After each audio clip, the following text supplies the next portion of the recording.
38,062।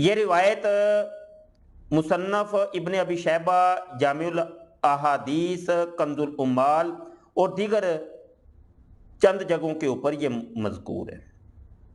ابتدا کے اندر ہی میں بتا دیتا ہوں کہ یہ حدیث ناقابل قبول ہے، اور جیسا کہ آگے جا کے آپ تفصیلات ملاحظہ کریں گے۔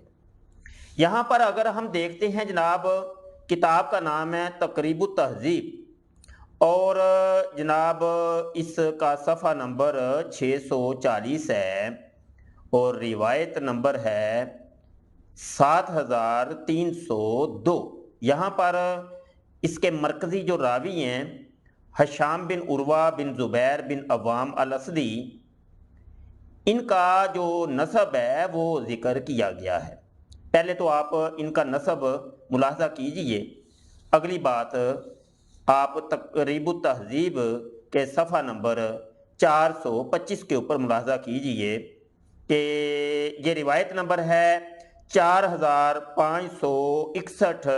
اس میں آپ کو یہ بتا رہے ہیں کہ مولدہ فی اوائل خلافت عثمان، کہ ان کی جو پیدائش ہے حضرت عثمان غنی رضی اللہ عنہ کی خلافت کے اوائل دنوں کے اندر ہی ہوئی تھی۔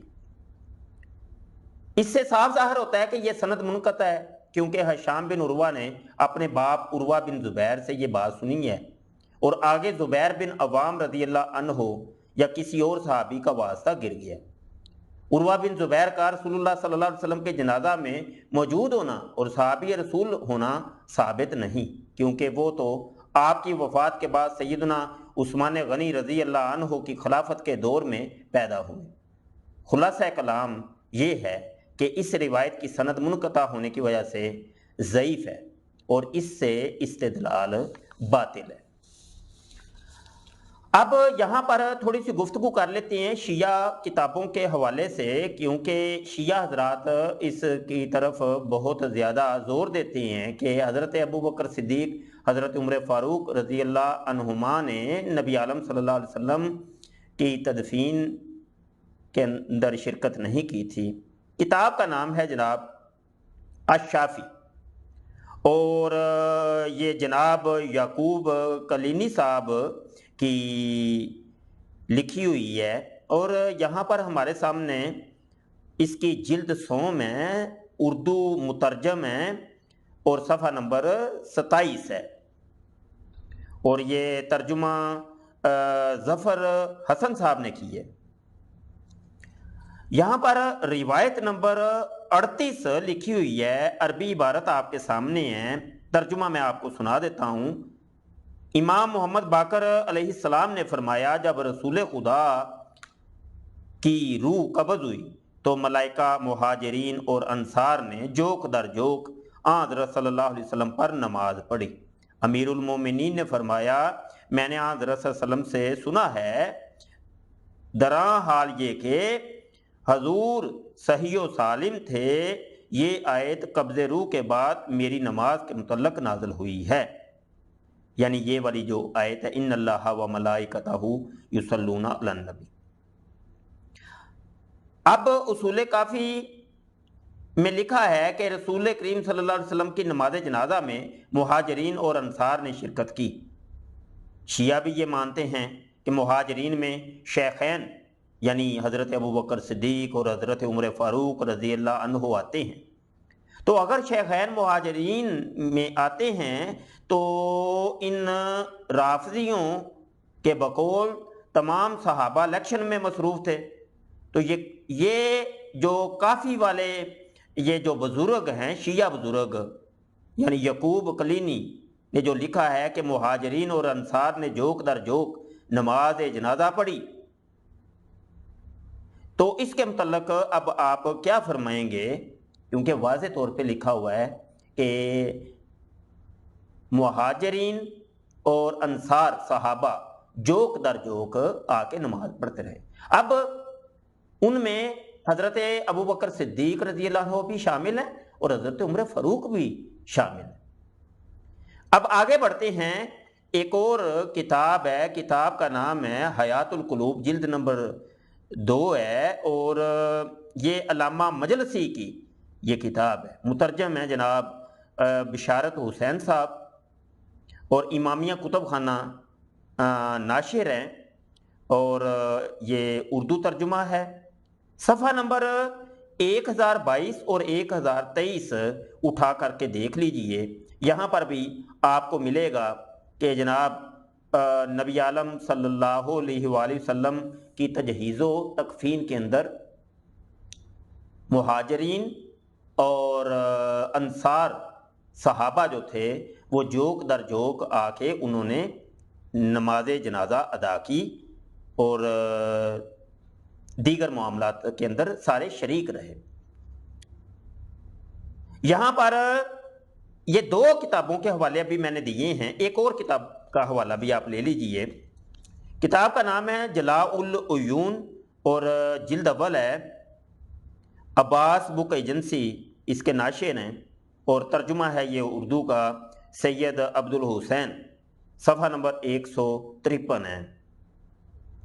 یہاں پر بھی آپ ملاحظہ کر سکتے ہیں کہ جناب امیر دروازے کے آگے کھڑے ہوئے اور حضرت کی نماز پڑھی، اور اس کے بعد اصحاب کو اجازت دی، 10 نفر داخل ہوتے، یعنی جوک در جوک یہ ایک جگہ اجتماعی طور پہ نماز جنازہ کو ادا نہیں کیا گیا، بلکہ جوک در جوک 10 20 کی ٹولی آتی، جماعت آتی صحابہ کی، وہ آ کے نماز ادا کرتے اور گرد جنازہ کے کھڑے ہوتے تھے، اور جناب امیر ان کے بیچ میں کھڑے ہو کر یہ آیت پڑھتے تھے۔ وہ آیت کون سی ہے؟ ان اللہ و ملائکتہ یصلون علی النبی یا ایھا الذین آمنوا صلوا علیہ وسلموا تسلیما، اور یہ لوگ سبھی یہی آیت پڑھتے تھے اور درود حضرت پر بھیجتے اور باہر جاتے تھے، یہاں تک کہ جمیع اہل مدینہ و اطراف مدینہ نے درود بھیجا۔ اور طبرسی نے امام محمد باقر سے روایت کی ہے کہ 10 آدمی جاتے اور بغیر امام نماز پڑھتے تھے، بروز شنبہ اور شب سے شنبہ سے صبح تک، اور صبح سے شنبہ سے شام تک، یہاں تک کہ جمیع فرد بزرگ مرد و زن مدینہ و اطراف مدینہ سب نے اسی طرح حضرت پر نماز پڑھی۔ اور کلینی نے بسند معتبر امام محمد باقر سے روایت کی ہے کہ جب حضرت رسول صلی اللہ علیہ وسلم نے انتقال کیا، جمیع ملائکہ مہاجرین و انصار فوج در فوج آئے اور نماز پڑھنے لگے۔ یہ حوالہ بھی ہمیں بتاتا ہے کہ جناب جمیع صحابہ کرام نے میرے آقا صلی اللہ علیہ وسلم کے نماز جنازہ میں شرکت کی، ان میں انصار بھی شامل تھے تو مہاجرین بھی شامل تھے۔ حضرت ابوبکر صدیق، حضرت عمر فاروق یہ مہاجرین میں شامل ہوتے ہیں۔ آخر میں اہل سنت کی بہت سی کتابوں کے اندر اس مسئلے کو ڈسکس کیا گیا اور بہت سے دلائل ہیں، صرف ایک دلیل یہاں پر ہم دینا چاہتے ہیں۔ یہ سنن ابن ماجہ شریف ہے اور اس کی حدیث نمبر 1558 ہے۔ حضرت عائشہ رضی اللہ عنہا سے روایت ہے، انہوں نے فرمایا جب رسول اللہ صلی اللہ علیہ وسلم کا انتقال ہوا تو صحابہ رضی اللہ عنہم میں بغلی لحد والی یا سیدھی شک والی قبر کے بارے میں اختلاف ہو گیا۔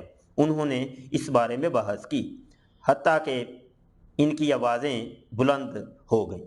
حضرت عمر رضی اللہ عنہ نے فرمایا رسول اللہ صلی اللہ علیہ وسلم کے پاس زور سے نہ بولو، خواہ آپ زندہ ہوں یا فوت ہو چکے ہوں، یا ایسے ہی دیگر الفاظ فرمائے۔ چنانچہ انہوں نے سیدھی شک والی قبر بنانے والے اور بغلی لحد والی قبر بنانے والے دونوں کو بلاوا بھیجا۔ بغلی لحد والی قبر بنانے والے پہلے آ گئے، اس نے رسول اللہ صلی اللہ علیہ وسلم کے لیے بغلی لحد والی قبر تیار کی، پھر رسول اللہ صلی اللہ علیہ وسلم کو دفن کر دیا گیا۔ اگر حضرت عمر فاروق رضی اللہ عنہ جنازے کے اندر شریک ہی نہیں تھے تو وہ یہ مشورہ کیوں دے رہے تھے؟ یہ حدیث ہمیں بتاتی ہے کہ حضرت عمر فاروق رضی اللہ عنہ جنازے کے اندر شریک تھے۔ اس کے اوپر مفصل گفتگو ہم نے اپنے فورم ختم نبوت فورم کے اوپر بھی کر دی ہے، اور یہ تمام دلائل، حوالہ جات اور سکین آپ کو ہمارے فورم کے اوپر دکھیں گے۔ آپ وہاں سے ڈاؤن لوڈ کر کے سیو کر سکتے ہیں، محفوظ کر سکتے ہیں، کسی کو بھیجنے کے اندر، شیئر کرنے کے اندر آسانی رہے گی۔ سکرین کے اوپر آپ کو ہمارے فورم کا لنک بھی دکھائی دے رہا ہے۔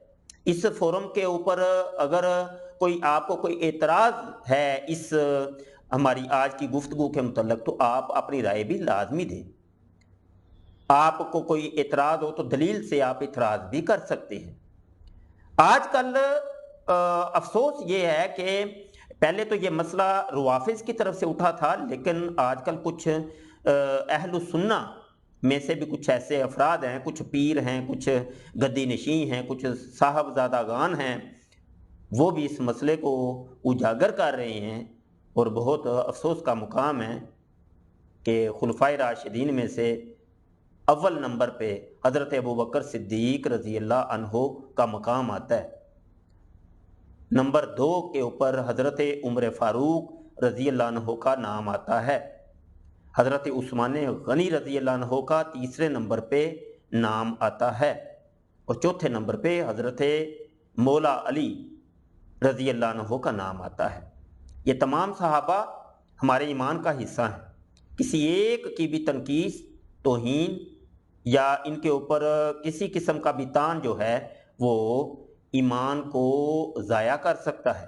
اپنی ایمانوں کی حفاظت کیجیے اور ایسے شکوک اور شبہات کے پیچھے نہ چلیے۔